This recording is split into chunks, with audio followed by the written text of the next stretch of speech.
I know you guys don't like me because I don't.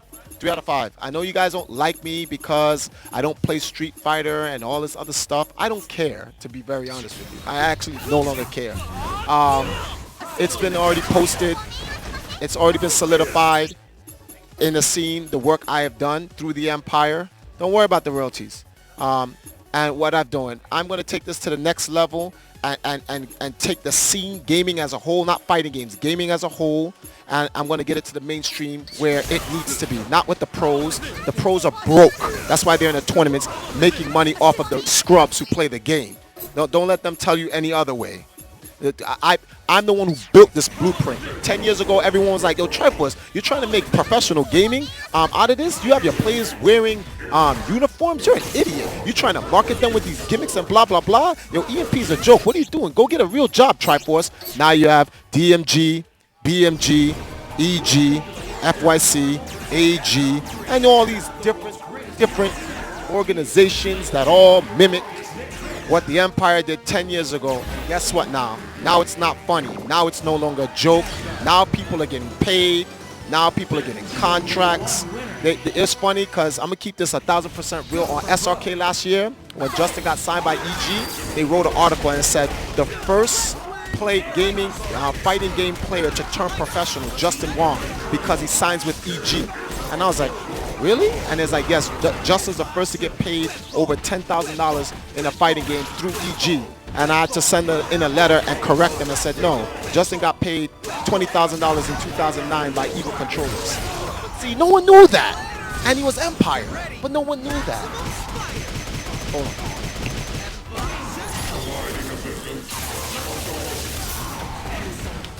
Smash you! Camouflage! Listen to it! You're in for a world of hurt!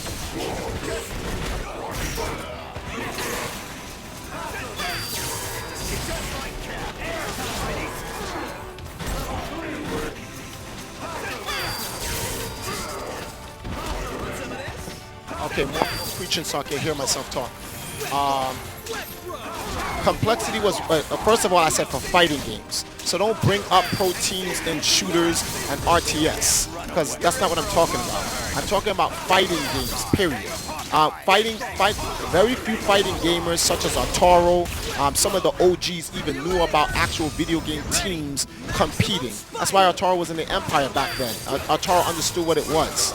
So these teams have been like competitive teams for like shooters and RTS, and Counter-Strike, and what's his name again, Command and Conquer, and all these other different StarCraft and these different games. Those games have been around since the early 90s and stuff like that. But for fighting games now, the Empire was the first to try to make its players go pro in a uniformed representation of how professional gamers should be in fighting games.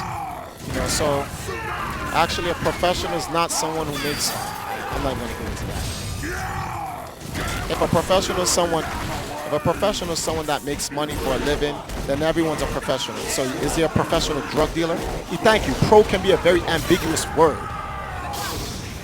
So if I sell drugs and I make enough to pay my rent for the year, am I a professional drug dealer? Or do you have to work in Dwayne Reed? I wouldn't say you're a professional drug dealer, but drug dealing is your profession. Exactly. There's a difference. Yes. And that's I think professional versus profession is more of an attitude. Yes. Professional drug dealer. You get that map. So, but long story short, the point is that the East Coast at one time was unified through the Empire, but you know that all went to shambles after last year. Once Justin left, there's a huge fallout out of EMP. Like a good 40% of the East Coast fell out of the Empire. Some moved to the West Coast. Blah blah blah. Whatever the case is, it's all good. As long as they're being paid and they're taken care of, they're good. But we're talking about, this is not about crapping on the West Coast. It has nothing to do with that. This is about what's going on in our house. And what's going on in our house right now in terms of the East Coast is that yo, the things we do, we're not even doing them in the best interest of the East Coast. It's like we're doing it in the best interest The of... problem is everything we do on the East Coast seems to be in the best interest of a single person. Yes. No one is trying to expand the East Coast. They're trying to expand themselves. Yeah. I mean, I see this even running streams. There are lots of streams starting to happen, and we're all competing against each other instead of working with each other. Exactly. Well, I already told you. You know what would have been godlike if you unified all the streams into one huge network under the East Coast stream, and you get all the stream providers that cover all the different tournaments to bring out content for the streamers to watch. The problem is, at this point, they all have their own thing, and it's kind of too late to do that. That's one of the things I am trying to do with the Soul Calibur community. Yeah, I don't mean to cut you. Someone says the Wednesday night fights craps on Guard Crush all the time. But you want to know so funny? How many East Coast people always watch?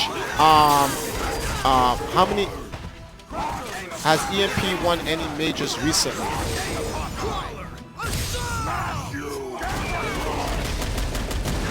My answer to that is this. Every time EMP comes up with a top player, right?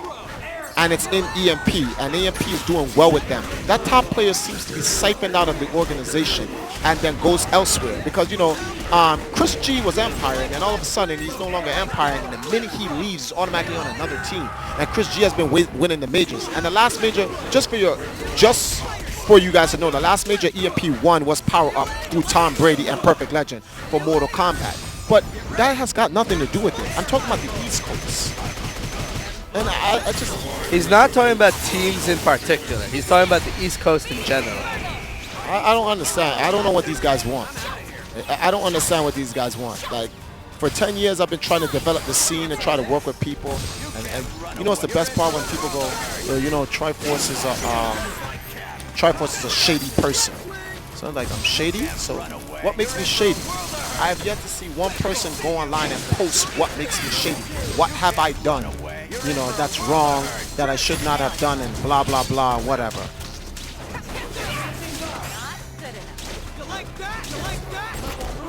East Coast lacks sources.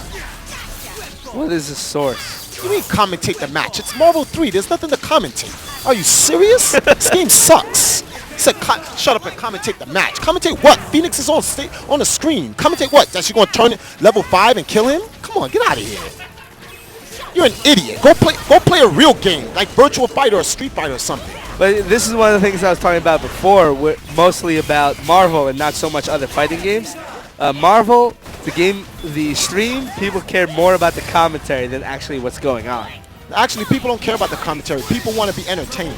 That's why. Well, I'm saying that's more to do with Marvel. Oh, I'm going to commentate for them. She can't control it. Blah, blah, blah, blah, blah, blah. There go your commentating, ladies and gentlemen. Here you go. Oh, that doesn't matter. Oh, there go your commentating. What else do you want? What else do you want? There you go. She destroys planets and universes. So any more commentating? Morons.